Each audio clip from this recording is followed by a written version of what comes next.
Baruipur success study সেন্টারের পক্ষ থেকে প্রত্যেক ষষ্ঠম শ্রেণীর ছেলেমেয়েদের আন্তরিক অভিনন্দন।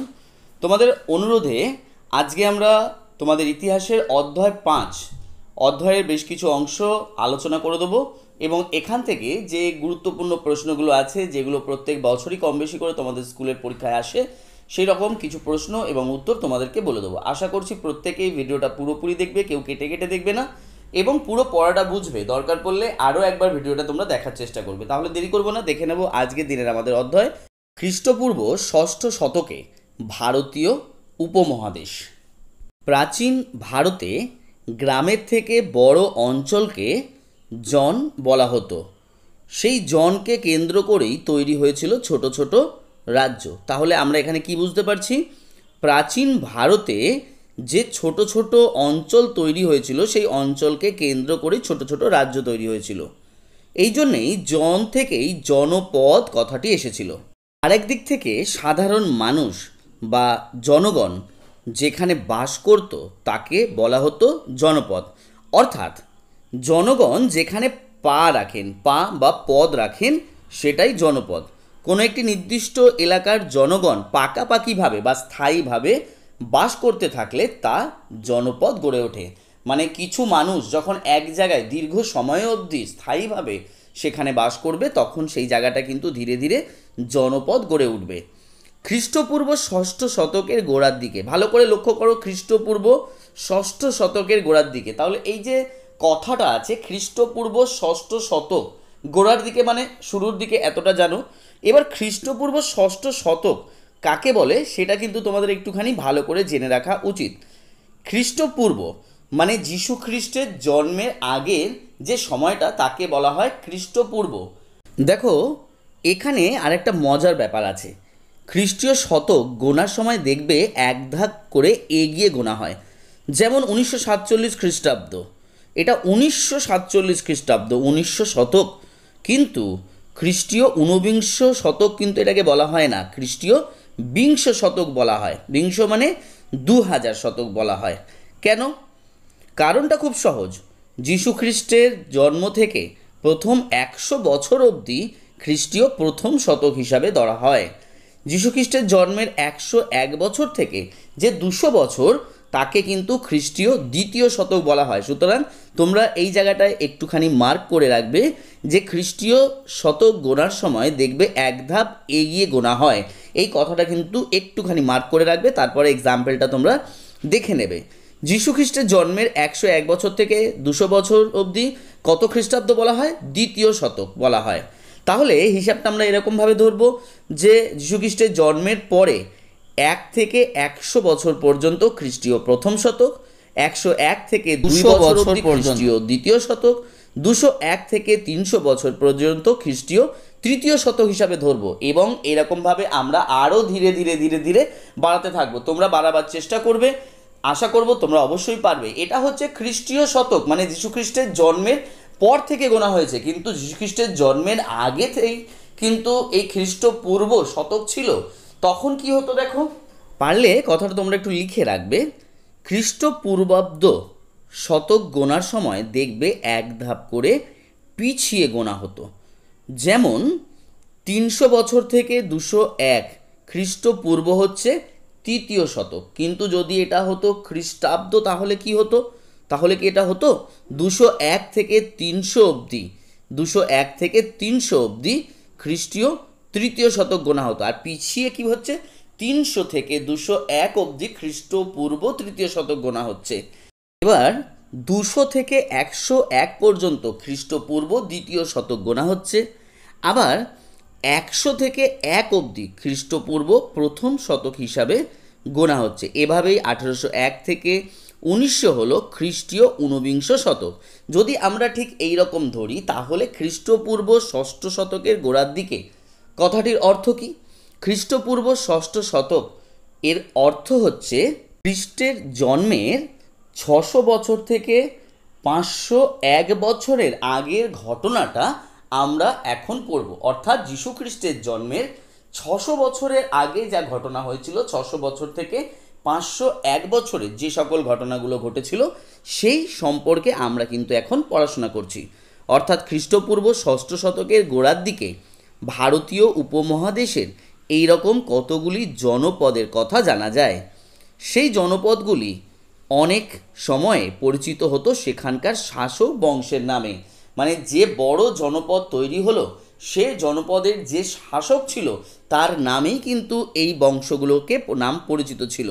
ওই জনপদগুলিকে ভিত্তি করেই পরের দিকে বড় বড় রাজ্য তৈরি হয়েছিল। প্রত্নতাত্ত্বিকরা ভারতীয় উপমহাদেশের কয়েকটি জায়গার মাটি খুঁড়ে এই সকল জনপদের খোঁজ পেয়েছিল। দেখো, প্রত্নতাত্ত্বিক কাদের বলা হয়? যারা মাটি খুঁড়ে ইতিহাস জানার চেষ্টা করে তাদেরকেই কিন্তু বলা হয় প্রত্নতাত্ত্বিক। মগধের মতো কয়েকটি জনপদ আস্তে আস্তে মহাজনপদে পরিণত হয়েছিল। তাহলে আমরা জনপদ সম্পর্কে জানলাম, মহাজনপদ সম্পর্কে আমরা কিন্তু এখনও অতটা জানিনি, কিন্তু এটা আমরা জানলাম যে মগধ সে সময় মহাজনপদের ছিল। খ্রিস্টপূর্ব ষষ্ঠ শতক নাগাদ কয়েকটা জনপদের ক্ষমতা বেড়ে যায়। সেখানে শাসকরা যুদ্ধ করে নিজেদের রাজ্যের সীমানা বাড়াতে থাকে। তাহলে যে সকল জনপদগুলো ছিল তারা একে অপরের সাথে যুদ্ধ করে নিজেদের রাজ্যের সীমানাটাকে আরও বাড়াতে থাকে। ছোট ছোট জনপদগুলির কয়েকটি পরিণত হয় বড় রাজ্যে। কিভাবে? এই যুদ্ধ করেই। এই বড় রাজ্যগুলোই মহাজনপদ বলে পরিচিত হলো বা পরিচিত হয়। তাহলে এখানে প্রশ্ন দেখো, জন শব্দের অর্থ কি, জনপদ কিভাবে তৈরি হয়েছিল, মহাজনপদ কিভাবে তৈরি হয়েছিল, সমস্ত প্রশ্নই কিন্তু আমরা ভিডিও শেষে তোমাদের দিয়ে দেব। জনপদ থেকে যা আয়তনে ও আকারে ও ক্ষমতায় বড় তাই হচ্ছিল বা তাকেই বলা হতো মহাজনপদ। মহাজনপদগুলির শাসকরা ছিলেন বৈদিক যুগের রাজাদের থেকেও অনেক বেশি শক্তিশালী। তাদের হাতে অনেক সম্পদ জমা হতো। কিভাবে তাদের হাতে সম্পদ জমা হতো? তারা যে যুদ্ধ করত, যুদ্ধ করার পর তারা সেই রাজ্য থেকে যে সম্পদ লুট করে নিত, এর ফলেই কিন্তু তাদের হাতে অনেক সম্পদ জমা হতো। সেই সম্পদ ব্যবহার করে তারা নিজেদের ক্ষমতা আরও বাড়াতে চাইলেন। এর ফলে কি হলো? প্রায় সময় যুদ্ধ লেগে থাকতো। কেন তারা নিজেদের সম্পদ বাড়াবার চেষ্টা করতো? কারণ সেই সম্পদের বিনিময় তারা অস্ত্রশস্ত্র তৈরি করতে পারত, বেশি পরিমাণে সৈন্য সামন্ত রাখতে পারত। ষোড়শ মহাজনপদ। আমরা এখানে 16টা মহাজনপদের কথা আমরা জানব, যাদেরকে একত্রে বলছে ষোড়শ মহাজনপদ। জৈন ও বৌদ্ধ সাহিত্য জনপদ মহাজনপদের আলোচনা পাওয়া যায়। তাহলে আমরা এই যে জনপদ বা মহাজনপদের আলোচনাগুলো আমরা জানব, এগুলো কোথা থেকে জানব? জৈন ও বৌদ্ধ সাহিত্য থেকে আমরা কিন্তু এগুলো আমরা জানতে পেরেছি। সেগুলি থেকে খ্রিস্টপূর্ব ষষ্ঠ শতকে ভারতীয় উপমহাদেশের 16টি মহাজনপদের কথা জানা যায়। সেই সময় এদেরকে একসঙ্গে ষোড়শ মহাজনপদ বলা হতো। মহাজনপদগুলির মধ্যে ঝগড়া বিবাদ প্রায় লেগে থাকতো। এরা একে অন্যের রাজ্য জয় করে নিজের রাজ্যের সীমানা বাড়াতে চাইতো। তার মানে কি, যে এই যে মহাজনপদগুলো ছিল 16টি মহাজনপদ, তারা একে অপরের সাথে যুদ্ধ করে তাদের রাজ্যটাকে নিয়ে নিজেদের রাজ্যের ভিতরে করে নিত। এর ফলে ধীরে ধীরে এই 16টা মহাজনপদের থেকে আস্তে আস্তে কমতে শুরু করলো। এইভাবে ক্রমে 16টা মহাজনপদ কমতে কমতে 4টে মহাজনপদে এসে দাঁড়ায়। এগুলি হলো অবন্তী, বৎস, কৌশল ও মগধ। আমরা যে মগধের কথা শুনছিলাম, তাহলে আমরা কি বুঝলাম? যে মগধ 16টা মহাজনপদের মধ্যে একটা মহাজনপদ ছিল, যারা অন্যের সাথে যুদ্ধ করে নিজেদের রাজ্যকে বাড়িয়ে নিয়ে যে বড় বড় রাজ্য তৈরি হয়েছিল 4টে, যে বড় বড় মহাজনপদ তৈরি হয়েছিল 4টে, তার মধ্যে একটা শক্তিশালী রাজ্য তৈরি হয়েছিল বা মহাজনপদ তৈরি হয়েছিল, যেটা হয়েছিল মগধ। এই 4টে মহাজনপদ আবার নিজেদের মধ্যে যুদ্ধ করত। তাদের মধ্যে শেষ পর্যন্ত মগধ হয়ে ওঠে সব থেকে বেশি শক্তিশালী। 16টি মহাজনপদের বেশিরভাগই ছিল আজকের মধ্য এবং উত্তর ভারত অঞ্চলের। তাহলে এই যে 16টি মহাজনপদের কথা আমরা জানতে পেরেছি, যেটা তোমরা দেখো তোমাদের বইয়ের চিত্র নম্বর 5.1 আছে, সেখানে তোমরা একটু দেখো। তো এই 16টি জনপদের বা মহাজনপদের বেশিরভাগই ছিল আজকের মধ্য এবং উত্তর ভারতের অঞ্চল। দক্ষিণ ভারতের একমাত্র মহাজনপদ ছিল অসমক। তাহলে এটা কিন্তু প্রশ্ন আসে যে দক্ষিণ ভারতের একটি মহাজনপদের নাম লেখো, তখন তোমাকে লিখতে হবে অসমক। গঙ্গা যমুনার উপত্যকাকে ভিত্তি করে বেশিরভাগ মহাজনপদই কিন্তু গড়ে উঠেছিল। গঙ্গা নদীর উপত্যকা অঞ্চল ছিল সেই সময়ের ভারতীয় উপমহাদেশের রাজনীতির মূল কেন্দ্র। অধিকাংশ মহাজনপদেই ছিল রাজার শাসন। সেই মহাজনপদগুলিকে বলা হতো রাজতান্ত্রিক রাজ্য। তাহলে প্রশ্ন হবে রাজতান্ত্রিক রাজ্য কাকে বলে? আমরা লাস্টে একদম তোমাদের প্রশ্নগুলো দিয়ে দেবো। রাজতান্ত্রিক রাজ্যগুলিতে শাসন ব্যবস্থার সব থেকে উপরে ছিল রাজা। রাজা বিশেষ কোনো বংশের সদস্য ছিলেন। সেই বংশই বছরের পর বছর রাজত্ব করত। একসময় তাদেরকে হারিয়ে অন্য বংশের কেউ আবার রাজা হতেন, অর্থাৎ সেই রাজাকে যুদ্ধে হারিয়ে অন্য কোনো বংশ আবার রাজত্ব করত, রাজা হতেন। শাসনের কাজে রাজাকে সাহায্য করত একটি সভা, একটি বিশেষ সভা। তার সদস্যরা রাজাকে নানা বিষয়ে পরামর্শ দিত। রাজ্যগুলিতে জমি জরিপ করে কর সংগ্রহ করা হতো এবং কর থেকে পাওয়া টাকা দিয়েই রাজ্যের শাসন কাজ কিন্তু চালানো হতো।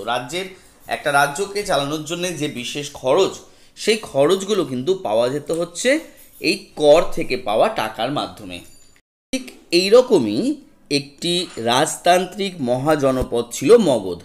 খ্রিস্টপূর্ব 6ষ্ঠ শতকের আগে মগধ ছিল দক্ষিণ বিহারের একটি সামান্য এলাকা, কিন্তু দক্ষ রাজাদের নেতৃত্বে মগধ আস্তে আস্তে গুরুত্বপূর্ণ, শক্তিশালী এবং গুরুত্বপূর্ণ শক্তি হয়ে ওঠে। সেকালের সেই সময়ের মগধ বলতে এখনকার সময়ের বিহারের পাটনা এবং গয়া জেলাকে বোঝাতো। মগধের রাজধানী ছিল রাজগৃহ, পরে পাটলিপুত্র রাজধানী হয়ে যায়। মগধের রাজা বা মগধের এই যে রাজ্য ছিল, সেই মগধের রাজ্য নদী এবং পাহাড় দিয়ে ঘেরা ছিল। ফলে বাইরের আক্রমণ থেকে মগধ সহজেই বেঁচে যেতে পারত। গঙ্গা নদীর পলিমাটি এই অঞ্চলের কৃষিভূমিকে উর্বর করে তুলেছিল। মগধ অঞ্চলের ঘন বনগুলিতে অনেক হাতি পাওয়া যেত। সেই হাতিগুলি মগধের রাজারা যুদ্ধের কাজে ব্যবহার করতেন। পাশাপাশি সেখানে অনেকগুলি লোহা এবং তামার খনিও ছিল। ফলে মগধের রাজারা সহজেই লোহার অস্ত্রশস্ত্র ব্যবহার করতে পারতেন। জল এবং স্থলপথে মগধের কিন্তু বাণিজ্য কিন্তু চলতো। তাহলে মগধের বাণিজ্য কিভাবে চলতো? জল এবং স্থলপথে। এইসব সুবিধার ফলে মগধ সর্বশেষ বা শেষ পর্যন্ত সবথেকে বেশি শক্তিশালী মহাজনপদে পরিণত হয়েছিল। প্রশ্নটা মগধ কিভাবে এবং কেন সবথেকে বেশি শক্তিশালী মহাজনপদে পরিণত হয়েছিল, সেটা কিন্তু তুমি এই প্রশ্নটা কিন্তু এখান থেকে উত্তরটা বার করতে পারবে। কয়েকটি মহাজনপদ ছিল অরাজতান্ত্রিক। তাহলে এর আগে আমরা যেগুলো দেখলাম সেগুলো দেখলাম রাজতান্ত্রিক, এটা কিন্তু অরাজতান্ত্রিক। অরাজতান্ত্রিক মানে কি? যেখানে কোনো রাজার শাসন ছিল না, সেগুলিকে বলা হতো গণরাজ্য। এরকম দুটি গণরাজ্য বা গুরুত্বপূর্ণ গণরাজ্য ছিল মল্ল এবং বজ্জী বা ব্রিজি। সাধারণভাবে গণরাজ্যগুলিতে কয়েকটি উপজাতি বাস করত। তারা নিজের নিজের রাজ্যে অরাজতান্ত্রিক শাসন বজায় রেখেছিল। এই গণরাজ্যগুলিতে জনগণ সবাই মিলে আলাপ আলোচনার মধ্যে দিয়ে কর্তব্য ঠিক করতেন যে তাদের কি করা উচিত, কি করা উচিত নয়। অবশ্য নারী এবং দাসেরা এই আলোচনায় কখনোই অংশ নিতে পারতেন না। রাজতান্ত্রিক মহাজনপদগুলি গণতান্ত্রিক বা গণরাজ্যগুলিকে দখল করতে চাইত। গণরাজ্যগুলির মধ্যে 3টি রাজ্য স্বাধীন হয়ে গিয়েছিল, বজ্জীদের রাজ্য এবং মল্লদের 2টি রাজ্য, যেটা হচ্ছে একটা পাবা আর একটা হচ্ছে কুশিনারা। এদের মধ্যে বজ্জীদের শক্তি সবচেয়ে বেশি ছিল। বজ্জী মহাজনপদটি ছিল মগধের খুব কাছে। বজ্জীর শাসন ক্ষমতা ছিল কয়েকটি গোষ্ঠীর হাতে এবং সেই সময় কিন্তু গৌতম বুদ্ধ নিজে কিন্তু বজ্জীদের এলাকায় ছিল। গৌতম বুদ্ধর সময় বজ্জীরা একজোট ও স্বাধীন ছিল। বুদ্ধ নিজেও বজ্জীদের সম্মান করতেন। বজ্জীদের রাজধানী ছিল বৈশালী। বৈশালীর আশেপাশে যেসব বজ্জী থাকত তাদেরকে বলা হতো লিচ্ছবি।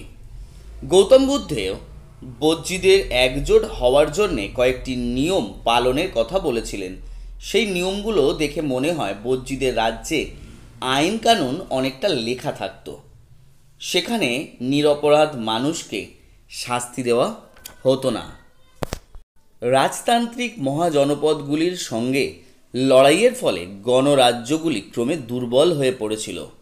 যুদ্ধের জন্যে দরকার হতো অনেক সৈন্য, সৈন্যদের জন্য খরচ হতো অনেক, সেই খরচের অর্থ জোগাড় করা হতো প্রজাদের ওপর কর বসিয়ে। গণরাজ্যগুলিতে এই বাড়তি কর আদায়ের কাজ বা আদায় করা সহজ ছিল না, পাশাপাশি সেগুলির জন্যে গোষ্ঠী বিবাদও পাকিয়ে যেত। ফলে গণরাজ্যগুলির পক্ষে নিজেদের অস্তিত্ব টিকিয়ে রাখা কঠিন হয়ে পড়েছিল।